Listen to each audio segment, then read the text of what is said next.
Assalamualaikum warahmatullahi wabarakatuh. Perkenalkan, nama saya Indra Pratama dengan NIM 1183022 dari Teknik Kelautan Institut Teknologi Sumatera. Dan yang kedua ada teman saya yaitu Muhammad Arif Ali dengan NIM 1183027 dari Teknik Kelautan Institut Teknologi Sumatera.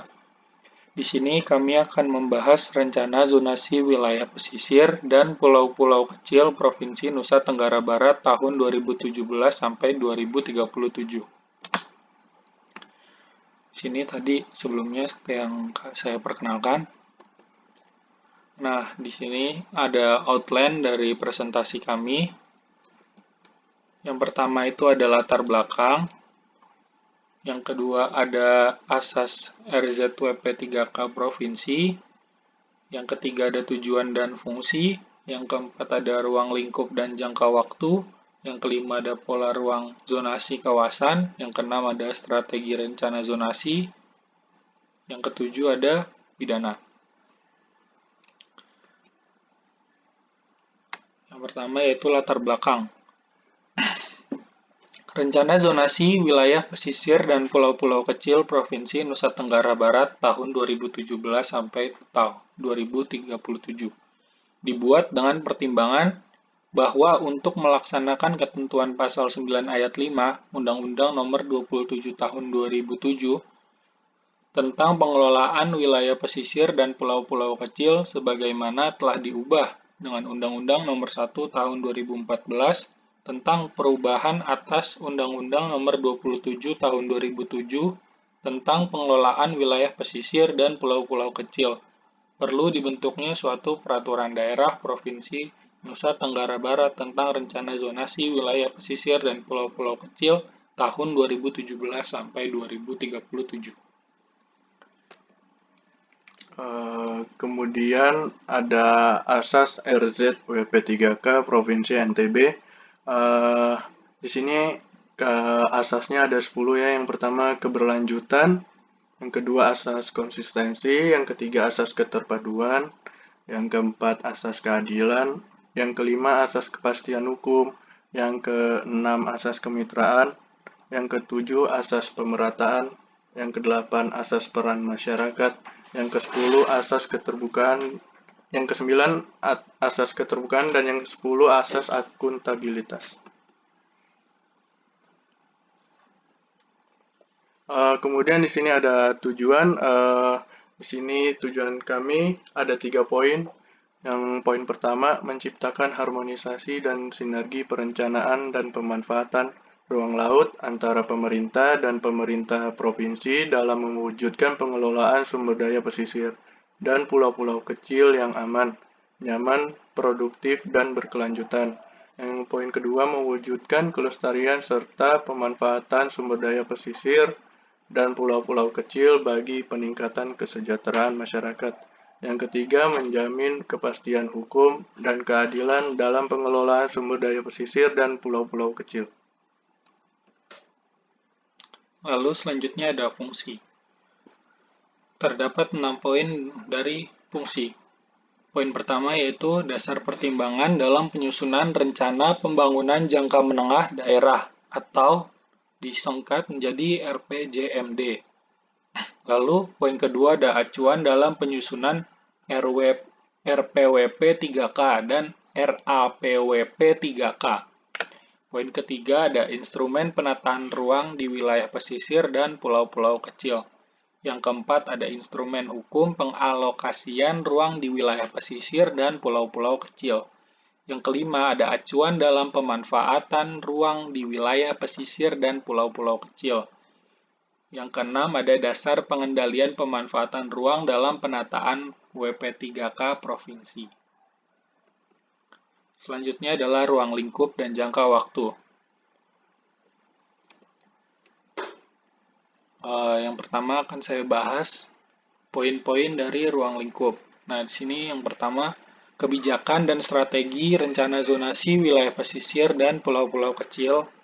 Lalu yang kedua ada rencana alokasi ruang wilayah pesisir dan pulau-pulau kecil. Yang ketiga ada pengendalian pemanfaatan ruang wilayah pesisir dan pulau-pulau kecil. Yang keempat ada pengelolaan wilayah perbatasan perairan pesisir dan pulau-pulau kecil. Yang kelima ada hak, kewajiban, dan peran serta masyarakat. Yang keenam ada pemanfaatan ruang. Yang ketujuh ada indikasi program. Yang ke-8 ada reklamasi. Yang ke-9 ada mitigasi bencana. Yang ke-10 ada pembinaan dan pengawasan. Yang ke-11 ada koordinasi pelaksanaan.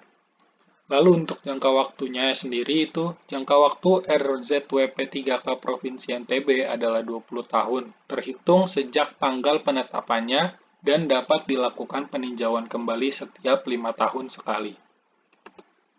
Selanjutnya yaitu ada pola ruang zonasi kawasan. Seperti yang bisa dilihat ya, di sini ada dua pulau ya. Yang pertama ada Pulau Lombok, yang kedua adalah Pulau Sumbawa.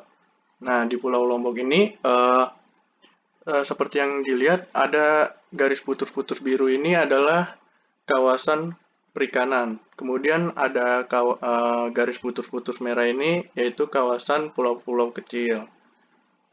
Kemudian untuk yang warna hijau itu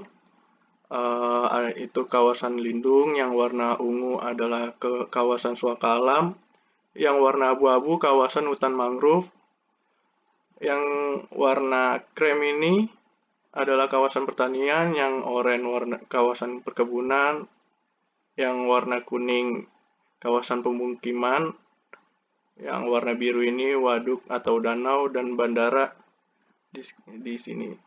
Nah, kemudian di Pulau Sumbawa seperti tadi yang garis putus-putus merah ini adalah kawasan pulau-pulau kecil, yang garis putus-putus biru ini adalah kawasan perikanan. Nah, kemudian ada di sini warna hijau kawasan lindung, terus warna ungu kawasan suaka alam, pelestarian alam, cagar budaya alam, terus warna abu-abu kawasan hutan mangrove, warna hijau muda kawasan hutan produksi, terus warna krem itu adalah kawasan pertanian, yang warna oranye adalah kawasan perkebunan, yang warna merah tua ini kawasan peternakan atau BSS, yang warna kuning ini adalah kawasan pemukiman, yang warna coklat kawasan pertambangan, dan warna biru ini waduk atau danau. Nah, kemudian ini ada peta per kabupatennya. Di sini ada Kabupaten Lombok Barat, terus Kabupaten Lombok Tengah, kemudian Kabupaten Lombok Utara. Terus di Pulau Sumbawa ini ada petanya ya, ada peta Kabupaten Sumbawa Barat, ada Kabupaten Sumbawa, dan ada Kabupaten Lombok Tengah. Selanjutnya yaitu strategi. Terdapat 4 strategi. Yang pertama yaitu strategi penyusunan rencana pengelolaan sumber daya wilayah, pesisir, dan pulau-pulau kecil. Yang kedua ada strategi penguatan kelembagaan masyarakat pesisir dan pulau-pulau kecil. Yang ketiga yaitu ada strategi perlindungan dan peningkatan kualitas lingkungan pesisir dan pulau-pulau kecil.